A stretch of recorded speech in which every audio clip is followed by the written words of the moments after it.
Hi, I'm Steve Jones from Newsmag Renfrew. I'm here today to talk to you about the Conservatives. Not all of the Conservatives, mind you, but the federal Conservatives here in Canada who, if they didn't exist, what would I have to talk about? If it wasn't for these guys shooting themselves in the foot at every opportunity and walking through the mud and dragging us through all the anger and misinformation and all of the stuff that they just have wrapped themselves in all this negativity. If it wasn't for that, nice guys like me wouldn't have too much to talk about when it came to politics. All I know about the Conservatives is they're a shadow of their former self. I mean, this is one of the parties. This is the party of Confederation, for heaven's sakes. This is the party of John A. Macdonald, the first Prime Minister who was a Conservative Prime Minister. And he, all the stuff that he did, I know he's had some tough knocks historically recently, but nevertheless, that's not all there was to this man. He was the guy who almost single-handedly wrote the Constitution of Canada, he and a bottle of scotch, while everyone else was dancing and singing downstairs. That's how our division of powers were arrived at.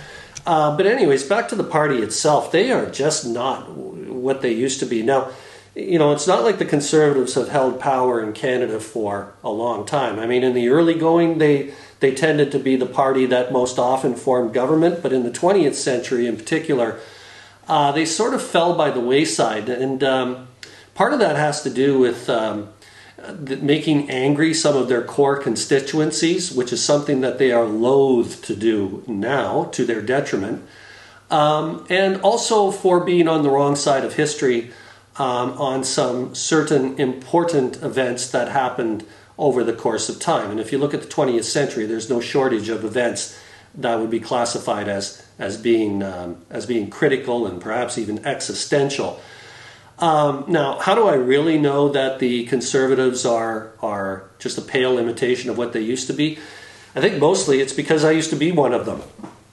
But I was a different one. I was a progressive conservative, and I guess it was in the early 1990s that, when Preston Manning showed up with his Reform Party, and then they sort of joined together with the traditional Conservative Party after a broken promise made by Conservative leader Peter MacKay that he's still paying for so many years later.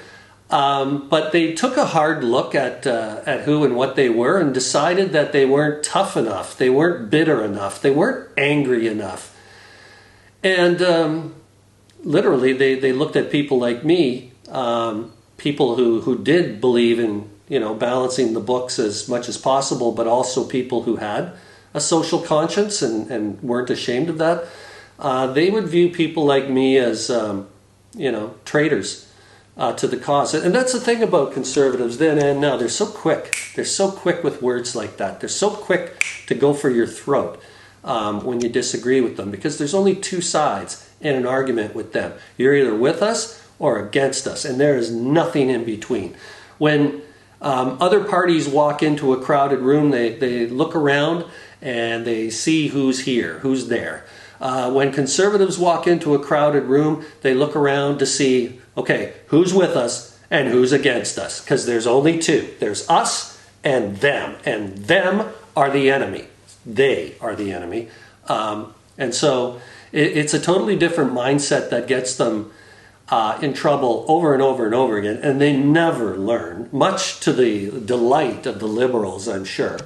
The best thing that the Liberals have going for them in terms of their longevity and power are the Conservatives themselves. And so when you have people like me who got started out as conservatives and you drive us away, when you drive us right out of the party, well, when we look up and take stock of where we sit on the political landscape, my goodness, the Liberals are sitting there right now. And so that's one of the things that I really resent about the way the Conservatives have gone in the last few decades, the last couple of decades in particular, is the fact that they have taken a guy like me and they've forced me to vote Liberal just to keep the Conservatives away from the reins of power. I'm not a Liberal. I'm not a card-carrying Liberal. But I'm not voting Conservative the way that they're constituted right now, and I'll tell you that right now. And if that makes me not neutral and I lose credibility as a result of that, I'm fine with my credibility. I'm fine with my integrity. I've experienced and watched these guys. I'm not going to jump up and down and go Liberal or go New Democrat, and I'm certainly not going to say go Bloc Québécois. But the Conservatives do not come anywhere near representing what I think is important in terms of policies for this country and just their general attitude towards basically anybody who has an opinion different from theirs. Their number one policy consideration is to find out what the Liberals feel about anything and to take the opposite view just because, to be difficult. To promote a lack of confidence in Canadian democratic institutions, whether it's Parliament itself, or whether it's the Senate, or the Office of the Prime Minister, or the court system, the Supreme Courts, the Charter of Rights. Sow discord in all of those things. Whip up anger among the population, especially the population that votes for you 10 times out of 10, because people like anger. And so, they've got a Prime Minister who wears groovy colored socks. Let's hate him. That's too simplistic to say, but I mean, like the reasons why people hate that man are just over the top. Now, I'm not saying I've got a poster of the guy in my bedroom, nor would I ever, but if I have a choice between him and what the Conservatives are offering, that's not really a choice. I know which way I'm going for sure. And of course, Conservatives would point their fingers at me and label me as a traitor to my country. Because they like to wrap themselves in the flag and they're Captain Canadas and the rest of us are a bunch of losers. No, I think they've got that wrong. And another problem is who gave them the right to incorporate our flag as a protest symbol? You can't wrap yourself in that flag and claim to be a better Canadian than I am. I just do not accept that. And lay off my flag and maybe show it some restraint. Show it some respect. So don't drive around and have it fluttering off your truck in tatters or flying it upside down or things like that. That's not Canadian-like behavior. That's boorish behavior. That's the behavior of ignorance. And unfortunately, this is the stock and trade of the Conservative Party of Canada. I am leaving out other regional or provincial Conservative parties because some of them actually behave in enlightened ways, and I'm going to give them credit for being a little more mature than their federal cousins. Why do Canadians choose Liberals over Conservatives? Why do the Liberals continue to win election after election? Well, I think more than anything else, it's probably a matter of tone that I've alluded to already in my opening. The Liberals, of course, are nowhere near perfect, far from it. But at least they periodically like to strike a tone of hopefulness or optimism or things like that. When it comes to the big issues of the day, like climate change or COVID-19 or social safety nets and things of that nature, they generally, while perhaps these are imperfect solutions that they might offer, they generally offer up some sort of hope. And they present the Liberals as being the adults in the room, especially compared to the parliamentarians that sit across the floor from them in the House of Commons. It was interesting when President Biden visited Ottawa, I guess a couple of months back, and he was being introduced to all the leaders of the party. And of course, Pierre Poilievre is sitting there, or he's standing there rather, and Biden's coming through the line, and so he comes up to Poilievre. And Poilievre introduces himself as Pierre Poilievre, His Majesty's leader of His Majesty's loyal opposition, which is the official title. And Joe Biden looks at him and goes, "Loyal?" Mr. President Pierre Poilievre, leader of His Majesty's loyal opposition. Loyal opposition. Absolutely. We believe that opposition is an act of loyalty in our system. We do too. We do too, unfortunately. It was just in one word. It was so cool how, little Pierre Poilievre, who was trying to look all big and, somebody of note, And the American president just sort of shit on him as he was walking by. It's the stuff of brilliance. I love it. But, that's what the Conservatives like to do. Is they like to be finger-pointing obstructionists, basically. They're critical of everything. They're against everything, or so it seems. And their primary fuel is anger and grievance and bitterness and all of that stuff. I mean, they represent people who have been given such a hard shake in life. Like those people who were mandated to be vaccinated for the greater good during the last pandemic, who refused. They're willing to lose their jobs over this, willing to get into arguments with family members that create great schisms within the family unit. Ready to engage in civil war and adopt civil war within the family, and to incorporate and to embrace, like those tinfoil hat fringe conspiracy theories. And of course, this is a population that loves this. So you can see all the bumper stickers on the trucks, especially around town here. Proud member of the fringe community, or T-shirts that say the same thing. They love their notoriety. There's nothing better than driving around in your truck with a flag flying off the back of it and honking the horn, and hopefully people are going to wave and throw, give encouragement to you. And this is, I guess, your 15 minutes of fame, is driving around or walking around. I remember a guy walking around with a flag. He went clear across town. It must have been like a 10K walk, holding this flag aloft, and people are honking and thumbs up, and I wasn't one of those. Now, mind you, I didn't say anything because I am not going to get into an argument with anyone, anyways, on the side of the road. He's free to his opinion, and so are the people honking at him. And you're also free to protest on Parliament Hill if that's what you want to do. And by the way, the Conservatives kind of support that as well. What you're not allowed to do is occupy the place, though. You're not allowed to take it over. That's a little bit of overreach. Plus, it was a broken promise that you made.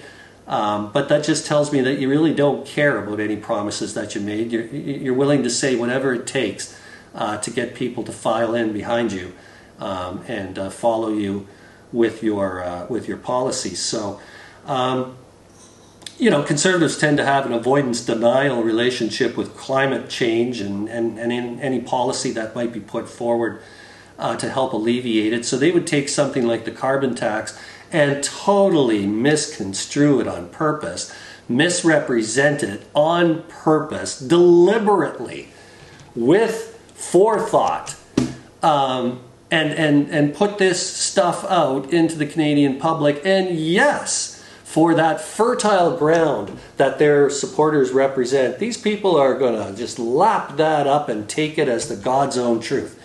And that's dangerous. When you play that game, you're not a supporter of democracy. You're not anyone who is interested in the health of this democracy. What you are instead is somebody who is actively engaged in the compromise of democracy for your own political benefit.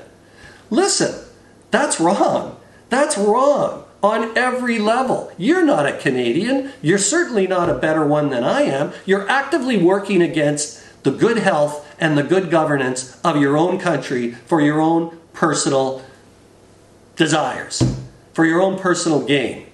And then you have the right to point fingers at the rest of us. You feel you have the right, you have the gall, you have the unmitigated nerve to point fingers at the rest of us and accuse us of being less than Canadian. I'm sorry, but you've got that ass backwards, friends. And so, you want to know what a real Canadian looks like? It's somebody who takes pride in their country, believes that flags belong on the top of flagpoles, not upside down, not ripped to shreds, and not in your dirty paws as you march around throwing all sorts of comments at people in the streets of Ottawa who happen to live there and work there and pay taxes, but instead have to hide inside their apartments and homes and businesses because the mob has come to town, and the mob likes to style itself, likes to dress itself up as Canadians because they fly all these flags. What you've done is you've ruined our national symbol.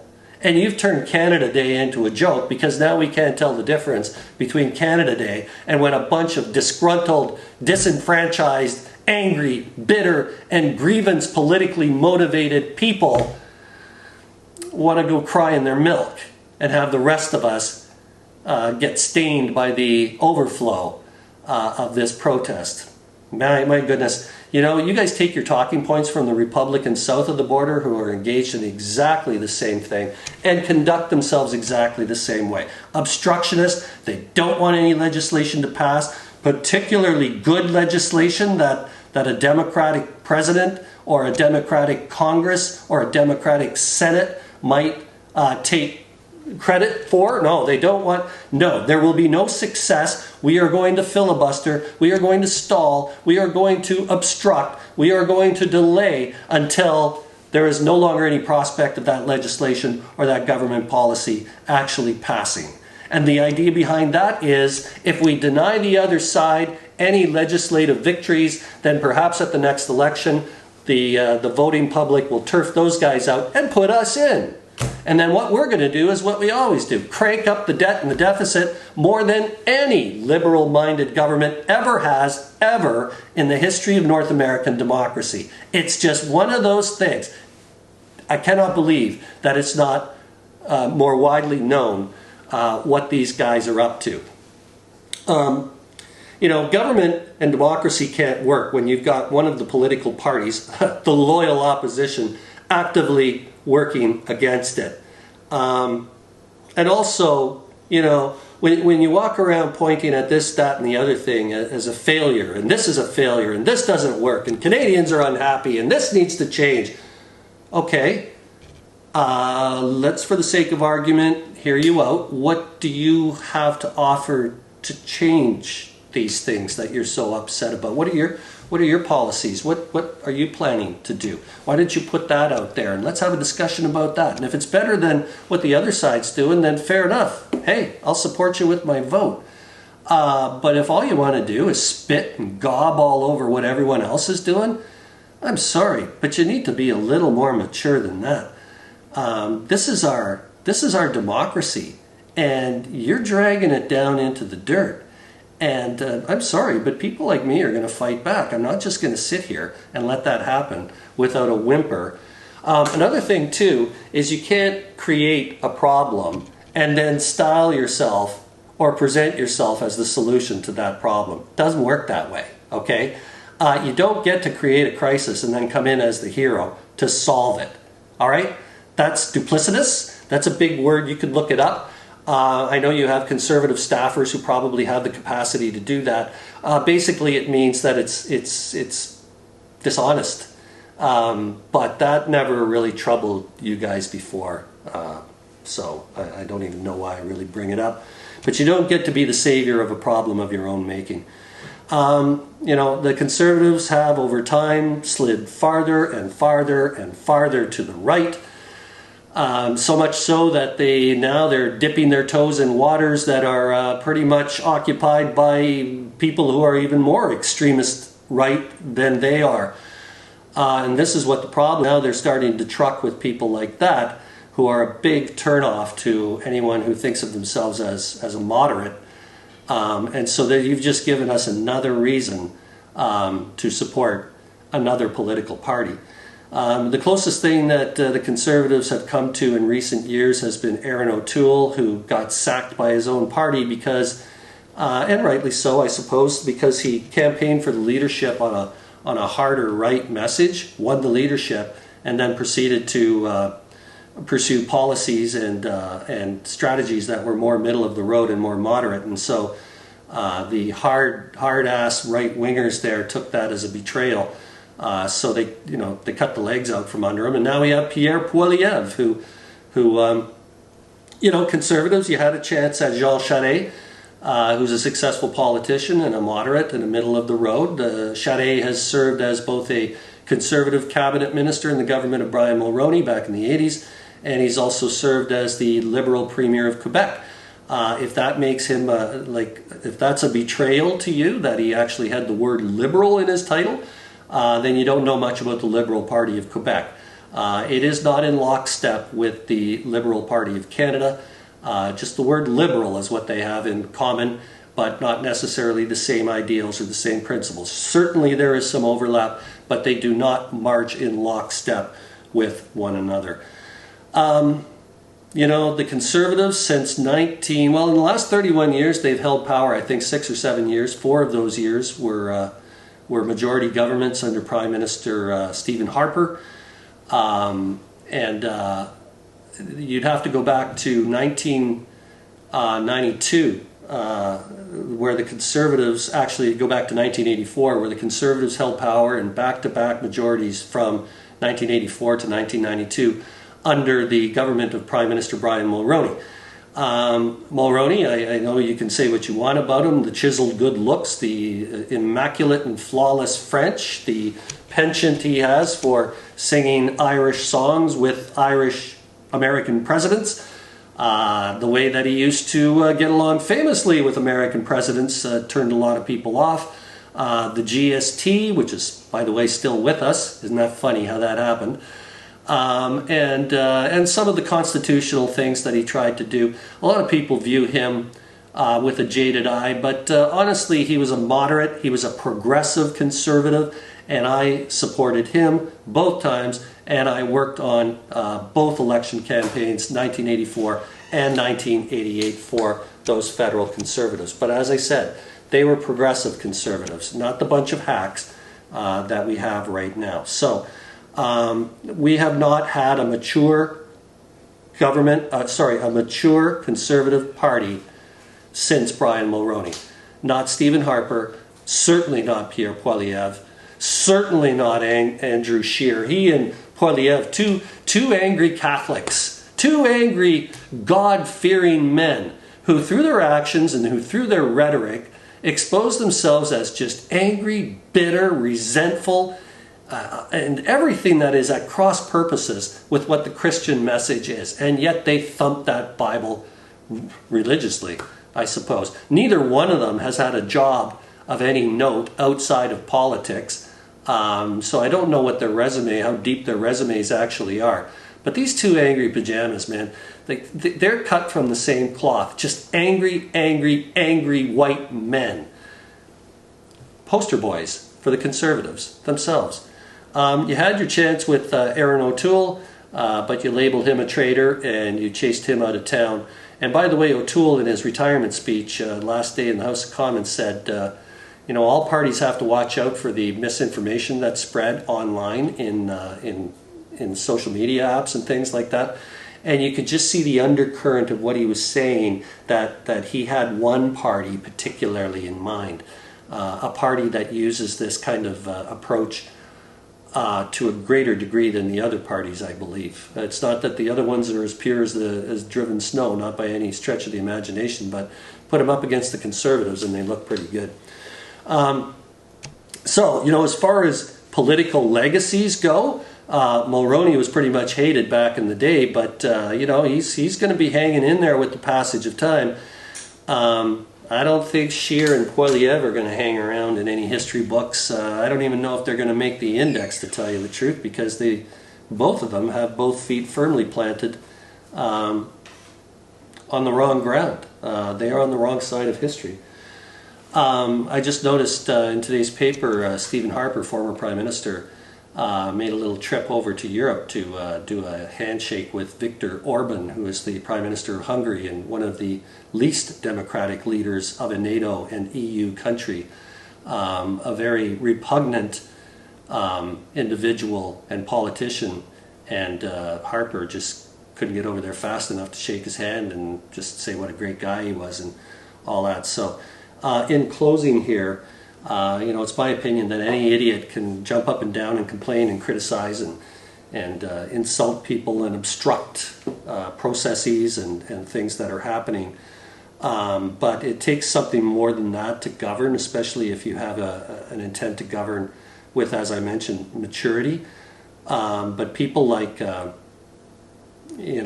Conservatives are going to find that challenging to achieve as long as they continue to pander to viewpoints of disruptors and far-right extremists and any other repugnant populations of Canadians that exist out there that have grievances against the government and grievances in particular against the Liberal Party. I'm really mad that my party, the party that I joined when I was 18 years old, and that I worked for and that I learned from and met so many people in, has turned into this party of anger and recrimination and obstruction and democracy bashing and all of the rest of it. I am embarrassed by that. And another thing that makes me mad is that my party, it's my party, turned into something that has forced me to vote Liberal the last several elections, and I am not a Liberal. But I will support them so long as the Conservatives keep trotting out this band of misfits that they seem to feel are politically. The only place you're going to get these people elected in is in Alberta. Do I need to say anything more there? Does that not say something to you right there? Okay? So they're going to win every seat in Alberta except for one or two, like they always do and they always have. But we're never going to have balance in this country unless places like Alberta learn how to vote for other political parties. But they've got their heads stuck so far up their ass, just like the Conservatives themselves, that they just can't see any daylight, right? So unless they change, the things that they're angry about are not likely to change. I'm sorry, climate change is something that's happening. It's right in front of you. So look up and see it and stop worrying about the tar sands so much because you're choking the rest of us. Maybe get a little bit of political maturity there as well. But anyways, I'm a little bit off topic there. So you can see how easily the angry...